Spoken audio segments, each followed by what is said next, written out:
What's going on, guys? Welcome back to Chelsea Fan TV. Welcome back to another review and welcome back to another Champions League victory. A 5-star performance for the Gargantuan Blues on what is day 101 of the 1,461-day reign as your world champions. Big up to every single one of you, though. What a game. It was lovely to just sit back, watch a second half, played with no urgency, no intensity, because we just didn't need to. We made a Champions League game look like a Conference League game, and it was lovely to watch.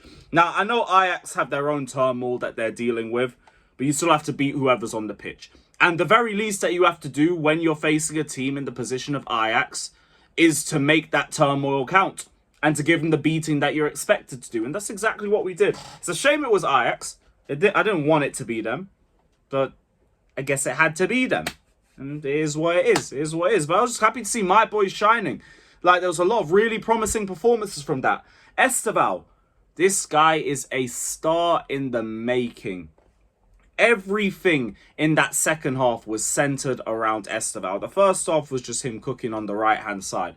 The second half was him cooking in the right, cooking in the middle, cooking on the left-hand side, forcing all sorts of problems all across the Ajax backline. And it wasn't just him being on the end of chances.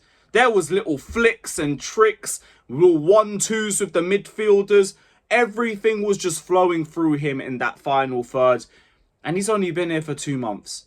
Wait until he refines his end product. Wait until the little flair moments like the overhead kicks start actually clicking.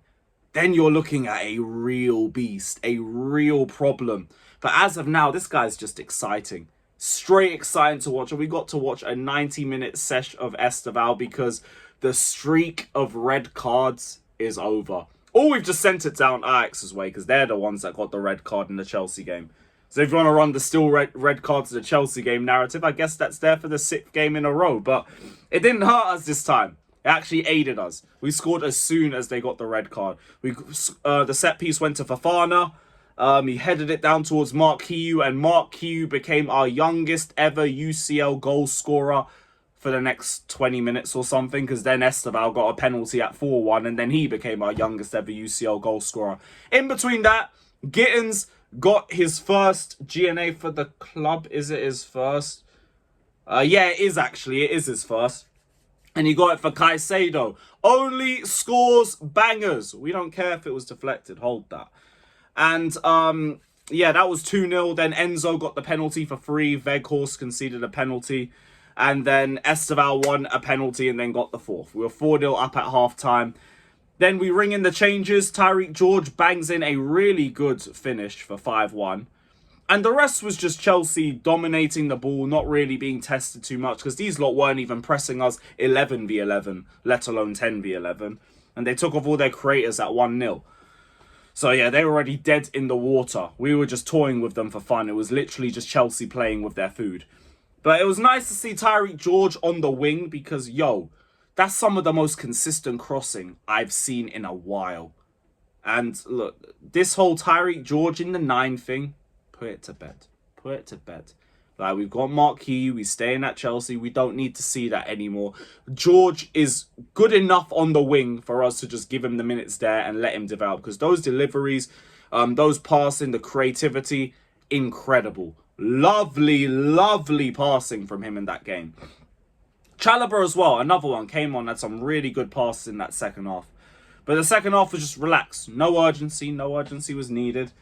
Ajax shot themselves in the foot and then shot themselves in the other foot with their substitutions. Heitinga was getting slandered in that away end from 15 minutes in. They were chanting, "Johnny, fuck off." It was looking like the Potter era and all of that. But it was nice for us to do what needed to be done. And also, just for us to stat pad on the goals a little bit. Because that might come in handy towards the end of the group stage. Now it's the whole league format and everything. Goal difference might matter a lot more. So, good that we're able to add 4 to that. And it's only Karabag away next, which is even better. But yeah, there isn't really a lot to say about this game. So let me know your thoughts down in the comment section below. We'll be back tomorrow with 5 things we learnt. And we'll see you all very, very soon. Take care, like, subscribe, and up the Chels. Big up everybody. Up the fucking Blues. 5 things we learned. Yeah, 5 things will be learned. We'll be back tomorrow. So check that out, guys.